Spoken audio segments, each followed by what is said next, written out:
जय हिंद दोस्तों, नीतीश ऑलराउंडर के चैनल पे आप सभी लोगों का स्वागत है। दोस्तों इस वीडियो में हम मेजरमेंट के जितने भी महत्वपूर्ण प्रश्न बन सकते हैं उन सभी पे चर्चा करेंगे।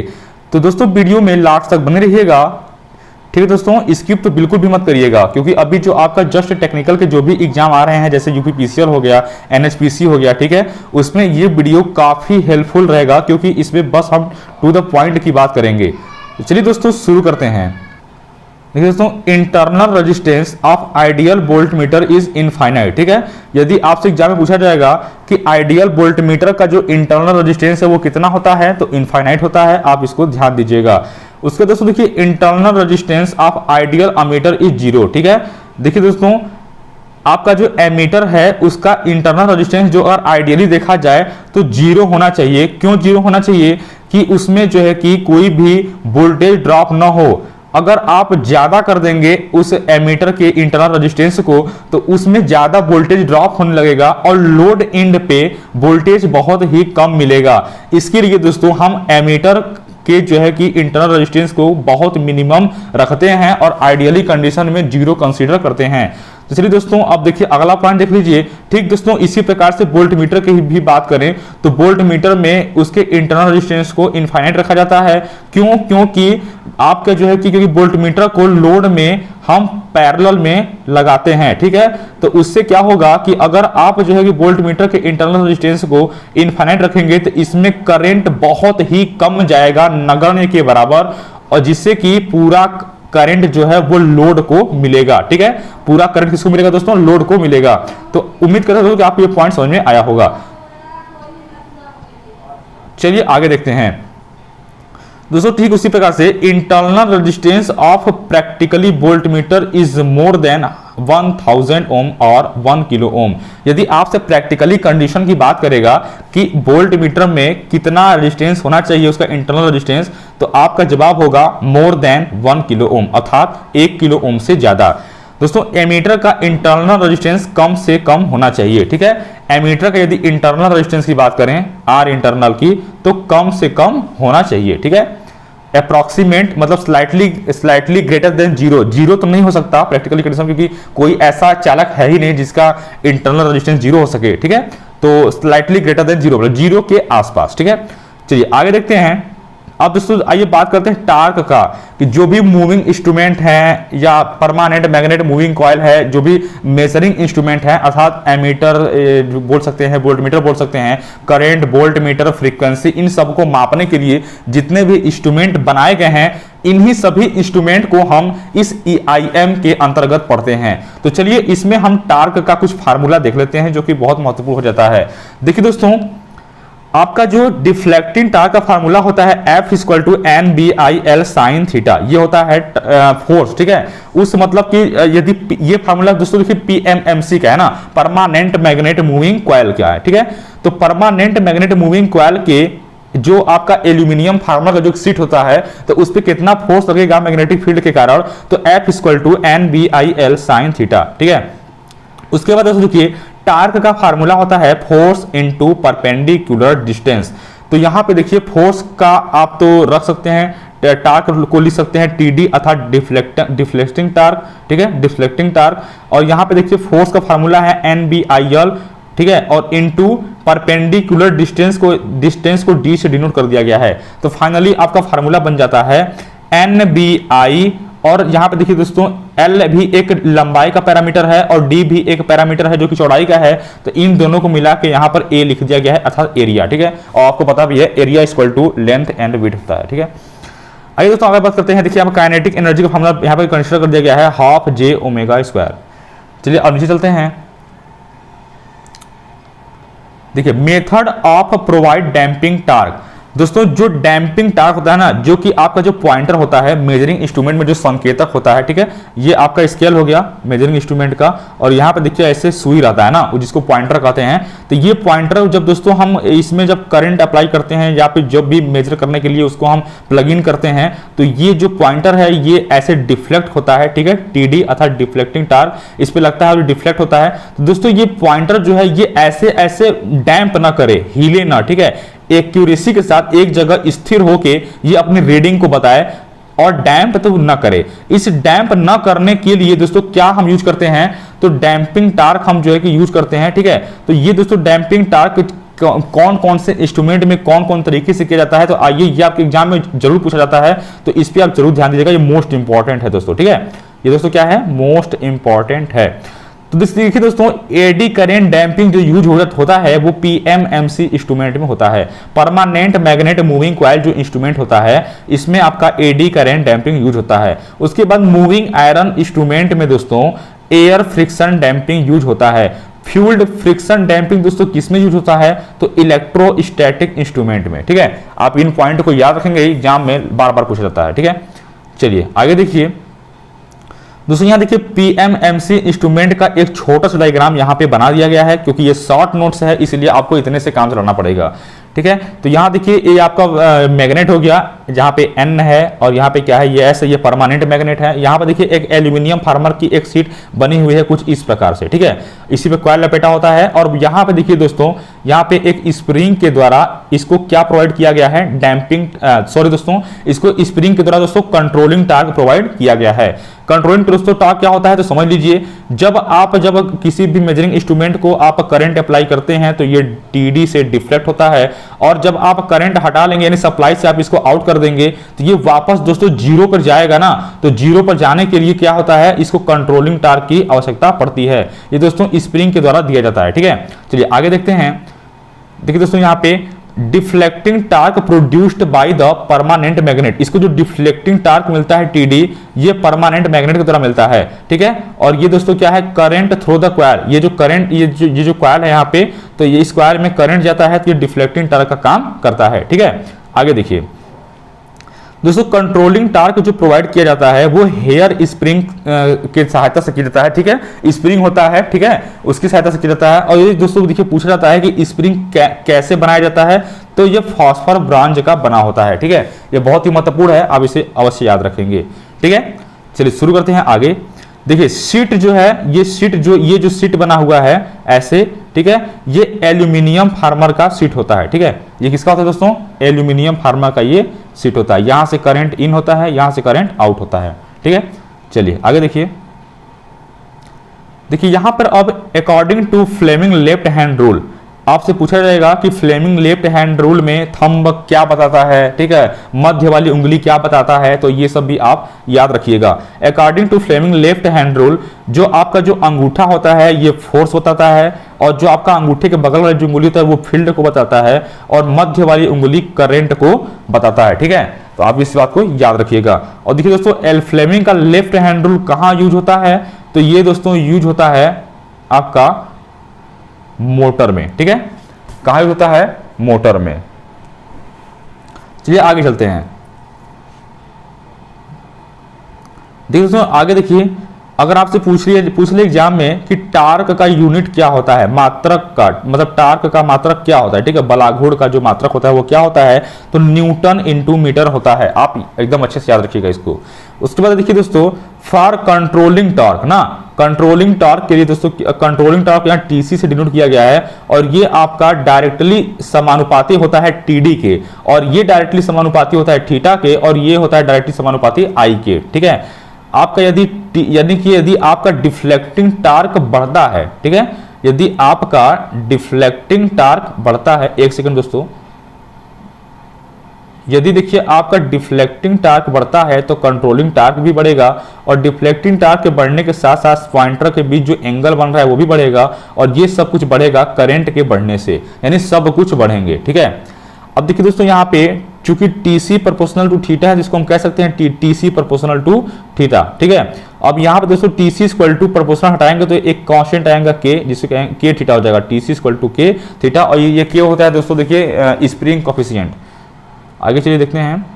The pointer will be equilibrium, यदि पॉइंटर आपका इक्विलिब्रियम पोजीशन में हो ना, मतलब कि पॉइंटर आपका एक जगह जाकर रुक गया हो, स्थिर हो गया हो, इसे कहते हैं इक्विलिब्रियम पोजीशन। तो दोस्तों ये कब रुकेगा, जब डिफ्लेक्टिंग टार्क टीडी और जो आपका कंट्रोलिंग टार्क है टीसी, जब ये दोनों इक्वल हो जाएंगे एक दूसरे के, तब आपका पॉइंटर इक्विलिब्रियम पोजीशन में होगा। तो इसके लिए दोस्तों आपका कंडीशन पड़ता है टीसी इक्वल टू टीडी।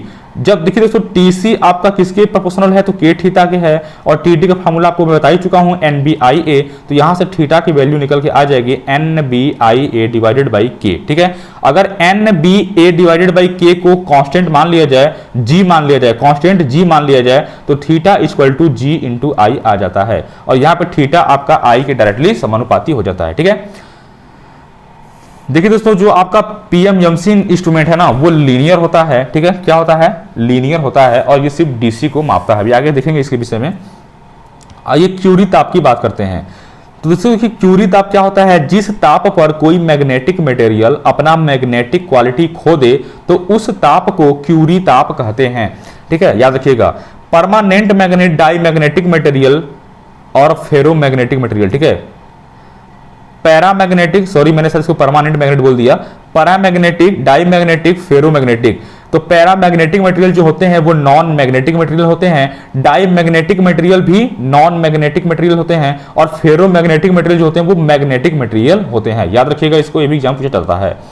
देखिए दोस्तों आगे मैग्नेटिक मटेरियल, आपका एक मैग्नेटिक मटेरियल के दो पार्ट हैं, एक हार्ड मैग्नेटिक मटेरियल और एक सॉफ्ट मैग्नेटिक मटेरियल। ठीक है, जो हार्ड मैग्नेटिक मटेरियल होता है इसमें जो हिस्टेरेसिस लॉस यानी जो हिस्टेरेसिस एरिया होता है ये लार्ज होता है। ठीक है, बड़ा होता है, और जो सॉफ्ट मैग्नेटिक मटेरियल है इसका हिस्टेरेसिस एरिया छोटा होता है। ये भी आपसे एग्जाम में पूछा जा चुका है, इसलिए आप इसको याद रखिएगा। ठीक है, यहां पर देखिए कंसीडर किया गया है जो आपका जो हार्ड मैग्नेटिक मटेरियल, यहां देखिए हार्ड लिखा गया है, तो इसके देखिए हिस्टेरेसिस एरिया को, ये जो हिस्टेरेसिस एरिया है इसको बड़ा बनाया गया है, और यहां पे जो सॉफ्ट मैग्नेटिक मटेरियल है इसके हिस्टेरेसिस एरिया को देखिए छोटा सा बनाया गया है। यहां पे देखिए कुछ इसके एग्जांपल हैं हार्ड मैग्नेटिक मटेरियल के, जो कि एल्यूमिनियम, निकिल, कोबाल्ट है, और यहां पे सॉफ्ट मैग्नेटिक मटेरियल के कुछ एग्जांपल है सुपर मिलाय, परम मिलाय। ठीक है, चलिए आगे चलते हैं।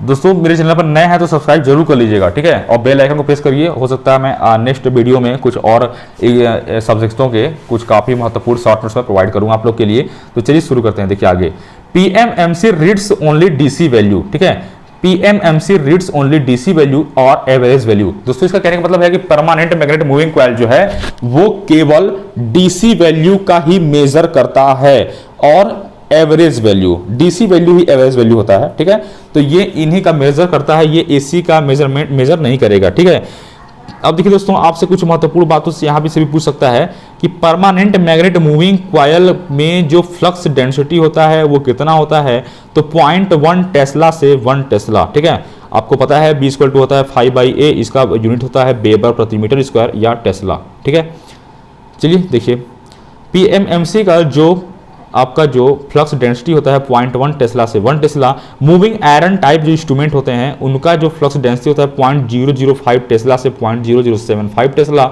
इलेक्ट्रो डायनेमो टाइप का जो होता है उसका होता है फ्लक्स डेंसिटी 0.004 टेस्ला से 0.005 टेस्ला। ठीक है, चलिए आगे देखिए। इस हिसाब से दोस्तों क्या हो जाएगा, PMMC का फ्लक्स डेंसिटी काफ़ी ज़्यादा है, उससे कम MI का है यानी मूविंग आयरन का है, और उससे कम इलेक्ट्रोडायनेमो का है। ठीक है, आगे देखिए सेंसिटिविटी के बारे में अगर मैं बात करूं तो सेंसिटिविटी क्या होता है पहले आप ये समझ लीजिए। दोस्तों देखिए यदि मौसम में थोड़ा सा भी उतार चढ़ाव हो तो हमारे बॉडी पे भी उतार चढ़ाव पड़ जाता है। जैसे कि यदि मौसम हल्का सा भी नमी वाला हो जाए या फिर कोई सर्द का मौसम शुरुआत होने वाला हो तो उस कंडीशन में देखिए जुकाम खांसी हो जाता है, तो कहते हैं कि यार मौसम चेंज हुआ, हमें जुकाम खांसी हो गया। तो ये दोस्तों क्या होता है, ऐसी स्थिति में हमारी बॉडी काफ़ी सेंसिटिव होती है, और थोड़े से भी अगर इनपुट चेंज कर दिया जाए तो आउटपुट भी चेंज हो जाता है। ठीक है, तो दोस्तों यही तो कहलाता है सेंसिटिविटी। ठीक है, यदि आपका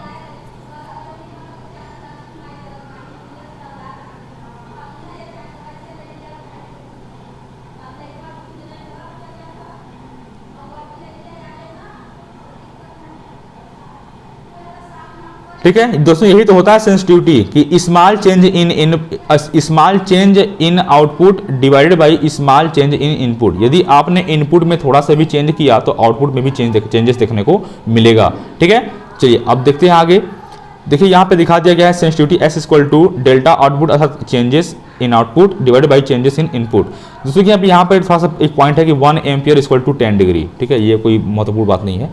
यहाँ देखिए दोस्तों torque to weight ratio, torque to weight ratio represent sensitivity. आपसे एग्जाम में पूछा जा चुका है ये भी कि टार्क और वेट का जो रेशियो होता है वो क्या कहलाता है, तो वो भी सेंसिटिविटी कहलाता है। उसके बाद देखिए दोस्तों कुछ एडवांटेजेस जान लेते हैं परमानेंट मैग्नेटिक मूविंग कॉइल के। तो यहाँ पर दोस्तों देखिए एडवांटेज क्या है, इसका सेंसिटिविटी काफ़ी हाई होता है, अर्थात थोड़े से भी इनपुट में अगर चेंजेस किया जाए तो आउटपुट में भी चेंजेस देखने को मिलता है। इसका दोस्तों एरर काफ़ी कम है, यानी ये काफ़ी एक्यूरेसी से मतलब बताता है हर चीज़ को। यहाँ देखिए इसकी एक्यूरेसी काफ़ी हाई है, एरर देखिए एयर इसमें कम है, एक्यूरेसी क्या है दोस्तों हाई है, पावर कंजम्पशन बहुत कम है, नियर अबाउट माइक्रोवाट में, नियरली जो है कि कितना है 25 माइक्रोवाट से 200 माइक्रोवाट, ठीक है। अब देखिए दोस्तों यहाँ पे डिसएडवांटेज क्या है पीएमएमसी का, ये भी एग्जाम पूछा जाता है दोस्तों। डिसएडवांटेज इसका ये है, इसका यह एक हानि है कि ये एसी को रीड नहीं करता, अर्थात यदि जब भी आपको अल्टरनेटिव करंट का मेजरमेंट करना होगा तो आप पीएमएमसी इंस्ट्रूमेंट का उपयोग नहीं कर सकते। और एक दोस्तों दूसरा एडवांटेज का ये हो जाता है कि यह कॉस्टली होता है, ठीक है, ये क्या होता है काफी महंगा होता है, ठीक है। आगे देखिए दोस्तों यदि आपको एमीटर का रेंज बढ़ाना है, ठीक है, एमीटर का रेंज बढ़ा, जिससे मान लो कोई आपके पास ऐसा एमीटर है कि बस वो नाप सकता है 5 एम्पियर तक, और यदि आप चाहते हैं कि मेरा एमीटर 50 एम्पियर को भी मापे, तो आप क्या करेंगे दोस्तों, तो उसके लिए ये फार्मूला होता है कि उसमें इंटरनल रेजिस्टेंस जो शंट में लगाते हैं तो वो दोस्तों कितने वैल्यू का लगाएंगे, तो इसके लिए फार्मूला है। यहाँ देखिए दोस्तों मल्टीप्लाइंग फैक्टर m = I/IM हो जाता है, अर्थात new range upon old range, यानी कि जो न्यू रेंज जहां तक आपको मापना है और पहले का पुराना रेंज क्या था उस दोनों को डिवाइड कर देंगे। और उसके बाद दोस्तों यदि आपको आर शंट निकालना है, अर्थात आर शंट निकालने के लिए दोस्तों मतलब कि उस एमीटर में कितना वैल्यू का हम रेजिस्टेंस लगाएंगे शंट में, तो उसकी वैल्यू को निकालने के लिए आपको आर इंटरनल में m-1 से भाग देना पड़ेगा। आर इंटरनल दोस्तों क्या है, तो पहले का जो रेजिस्टेंस उसका रहा है एमीटर का वो वैल्यू हो जाएगा, और बटे के मल्टीप्लाई फैक्टर जो आप m का मान निकाल चुके हैं उसमें से एक घटा के आप आर इंटरनल में भाग दे देंगे, तो ये दोस्तों निकल के आ जाएगा आपका शंट रेजिस्टेंस, ठीक है। उम्मीद करता हूं आप इस फार्मूला को समझे होंगे। आगे चलते हैं, यहां देखिए दोस्तों shunt resistance should be made of such material that whose alpha is should very low. मतलब दोस्तों कहने का मतलब ये है कि इसमें जो भी शंट रेजिस्टेंस हम यूज करते हैं इसके जो है कि इसका जो टेम्परेचर कॉफिशिएंट है बहुत मिनिमम होना चाहिए, अर्थात तापमान के बढ़ने या घटने से उस मेजरिंग इंस्ट्रूमेंट में ज्यादा प्रभाव नहीं पड़ना चाहिए, ठीक है। तो ये आपका स्लाइटली ग्रेटर देन 0 होना चाहिए, ठीक है, अर्थात टेम्परेचर कॉफिशिएंट जो है ये लगभग 0 के बराबर हो। और दूसरी तो शंट रेजिस्टेंस जो बनता है वो कांस्टेंटन का बनता है और मैग्नीन का बनता है। यहाँ पे कांस्टेंटन के मिश्रण के बारे में बताया गया है, यहाँ पे मैग्नीन के मिश्रण के बारे में बताया गया है।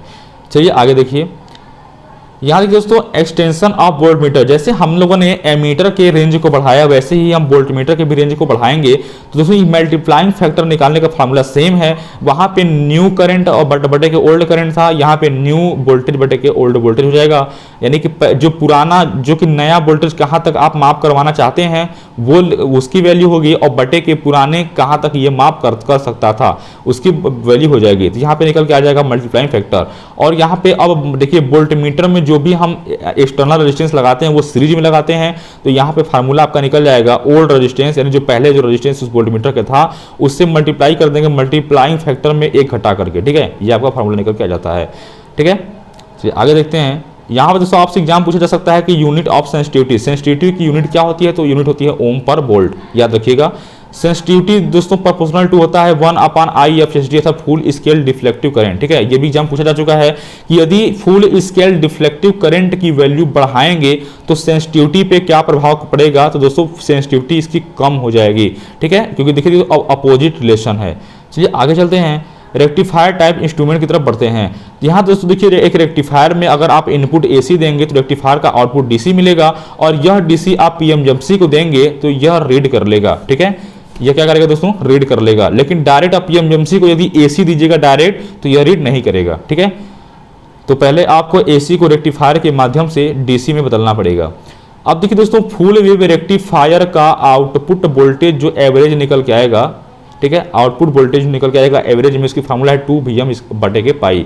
यहाँ पे हाफ वेव रेक्टिफायर का जो आउटपुट वोल्टेज एवरेज में है वो है Vm बटे के पाई। यहाँ देखिए दोस्तों VRMS = 2.22 multiply by V output average, ठीक है, यह फार्मूला थोड़ा सा आप याद रखेंगे। और ये फार्मूला भी दोस्तों डायरेक्ट ऑब्जेक्टिव में पूछ लिया जाता है, ठीक है, ये फार्मूला डायरेक्ट इसको याद रखिएगा। देखिए दोस्तों ये मेरे 60 नोट्स काफी महत्वपूर्ण आपके लिए होगा, इसलिए इसको स्किप तो बिल्कुल मत करिएगा, हर पॉइंट को ध्यान दीजिएगा। यहाँ देखिए दोस्तों अब आपके बात करते हैं कि यहाँ पे ब्रिज रेक्टिफायर, ठीक है, ब्रिज रेक्टिफायर, एक सेकंड दोस्तों, यहाँ देखिए जो ब्रिज रेक्टिफायर है वी आर एम एस बट्टे के वी आउटपुट एवरेज की वैल्यू होता है 1.11, ये दोस्तों फॉर्म फैक्टर भी है। V R M S equal to, यहाँ से अब निकालेंगे, पक्षांतर कर देंगे, इसको इस साइड भेज देंगे तो हो जाएगा we output average multiply by 1.11। देखिए दोस्तों हम लोगों ने परमानेंट मैग्नेट मूविंग कॉइल से बनने वाले कुछ महत्वपूर्ण प्रश्नों का जो है कि डिस्कशन कर लिया है। आइए अब मूविंग आयरन इंस्ट्रूमेंट का भी डिस्कशन कर लेते हैं, ठीक है। तो देखिए दोस्तों सबसे पहले एक महत्वपूर्ण पॉइंट निकल के आ जाता है मूविंग आयरन के बारे में कि यह एसी और डीसी दोनों को रीड करता है, ठीक है।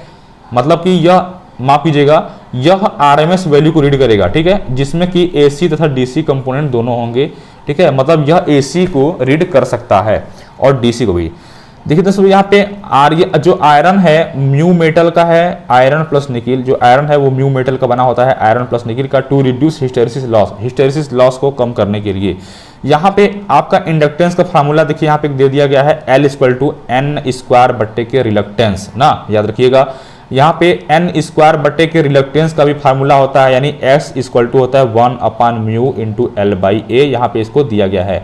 तो अब इसको आप सॉर्ट आउट करेंगे तो निकल के आएगा mu into A into N square बटे के एल, ठीक है, याद रखिएगा।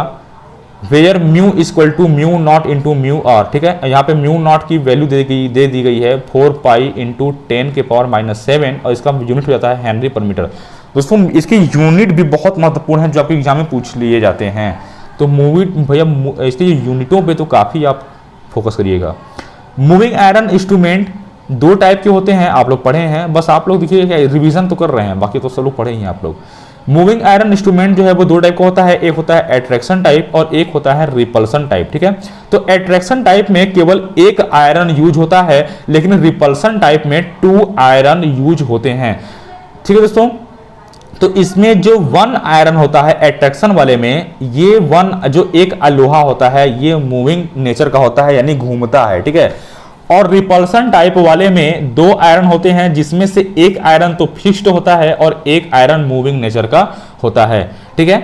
एट्रैक्शन टाइप में दोस्तों देखिए एक होता है कंट्रोल वेट और एक होता है बैलेंस वेट, ठीक है।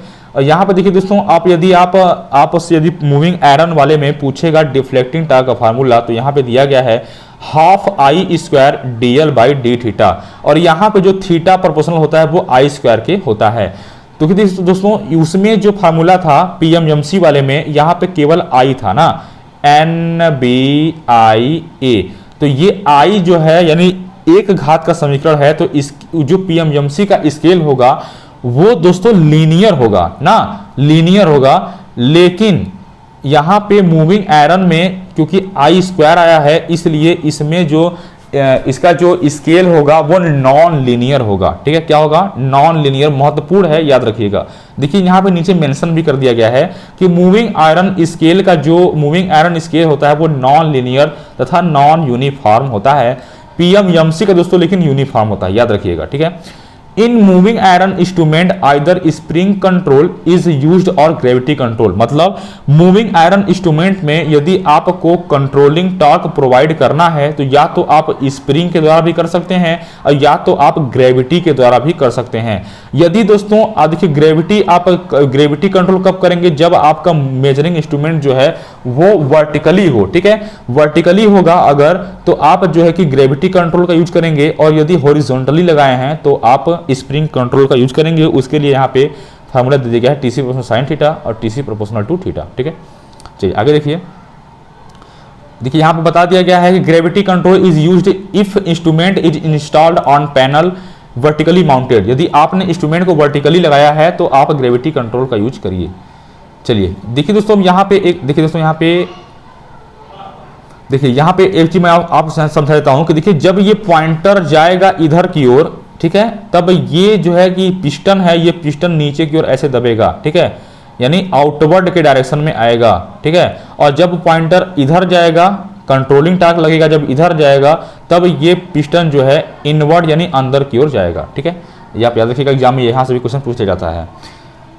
आइए दोस्तों एक छोटा सा क्वेश्चन देख लेते हैं, न्यूमेरिकल्स है, ये भी महत्वपूर्ण ही रहता है एग्जाम की दृष्टि से, लेकिन छोड़ने में दोस्तों प्रॉब्लम हो जाएगी, देख लीजिए इसको भी। दूसरी क्वेश्चन है a moving iron instrument ammeter, यानी कि एक मूविंग आयरन इंस्ट्रूमेंट जो कि एमीटर है, produced full scale torque of 240 micro newton into metre with deflecting angle of 120 degree at I equal to 10 ampere, the rate of change of inductance of instrument. ठीक है, आपसे d L by d theta का value पूछा है। तो दोस्तों देखिए कैसे हल करेंगे। तो इस क्वेश्चन में आपको पहले तो भैया फार्मूला पता होना चाहिए कि मूविंग आयरन का नाम ले लिया है, तो इसके लिए डिफ्लेक्टिंग टार्क का फार्मूला क्या है। ठीक है, इसके लिए डिफ्लेक्टिंग टार्क का फार्मूला क्या है, तो टी डी इक्वल टू क्या है दोस्तों, half I square D L by d theta. यहां देखिए दोस्तों टी डी की वैल्यू दे दी गई है, डिफ्लेक्टिंग टार्क की वैल्यू दे दी गई है 240 माइक्रो न्यूटन इंटू मीटर। तो यहाँ पे 240 लिख देंगे, चूंकि यहाँ पे माइक्रो है तो माइक्रो को हटाने के लिए 10 के पावर -6 से मल्टीप्लाई करते हैं, तो 240 multiply by 10 to the power -6 equal to half into, देखिए आई का वैल्यू 10 एम्पियर है तो यहाँ आई स्क्वायर 10 का स्क्वायर हो जाएगा, multiply by DL by d theta. यहाँ देखिए दोस्तों अब यहाँ पे 2 जो नीचे है इस पक्ष में भेज दीजिए, 2 से गुणा हो जाएगा, तो ये आपका पक्षांतर करने पे निकल के आ गया d L by d theta equal to 2 into 240 into 10 के पावर -6 बटे के 100, तो डीएल बाई थीटा की वैल्यू हो जाएगी finally 4.8 multiply by 10 to the power -6 henry per radian. ठीक है, इसकी यूनिट क्या हो जाएगी, हेनरी पर रेडियन। क्यों दोस्तों कि तो इंडक्टेंस का जो कि यूनिट होता है वो हेनरी होता है और एंगल का रेडियन होता है। ठीक है, चलिए आगे देखिए एक न्यूमेरिकल और है, a moving instrument ammeter having L equal to 20 plus 10 theta minus 2 theta square micro henry, spring constant की वैल्यू दे दी गई है 24 multiply by 10 to the -6 newton into metre पर रेडियन। तो थीटा की वैल्यू पूछी गई है किसके लिए, कितने के लिए, आई इक्वल टू 2 एम्पियर के लिए, I is equal to 2 ampere के लिए। तो देखिए यहाँ पे दोस्तों आपको फार्मूला पहले आप डीएल बाई डी थीटा की वैल्यू निकाल लीजिए। तो डीएल बाई डी थीटा का वैल्यू निकालेंगे तो डी बाई डी थीटा हो गया, एल की वैल्यू को आप पुट कर दीजिए 20 plus 10 theta minus 2 theta square multiply by micro में ये दिया था तो 10 के पावर -6 से मल्टीप्लाई कर लेंगे। यहाँ पर देखिए तो थीटा के सापेक्ष अवकलन करेंगे इसका, तो हो जाएगा अचर पद का 0, 10 थीटा का 10 माइनस यहाँ पे 2 थीटा स्क्वायर हो जाएगा 4 थीटा और मल्टीप्लाई बाई 10 के पावर -6। ठीक है, डीएल बाई डी थीटा की वैल्यू निकल के आ गई है। इन इक्विलिब्रियम पोजीशन में टीसी इक्वल टू टीडी होगा, आपको पता ही है। ठीक है, जब पॉइंटर रुका होगा तब टीसी इक्वल टू टीडी होगा।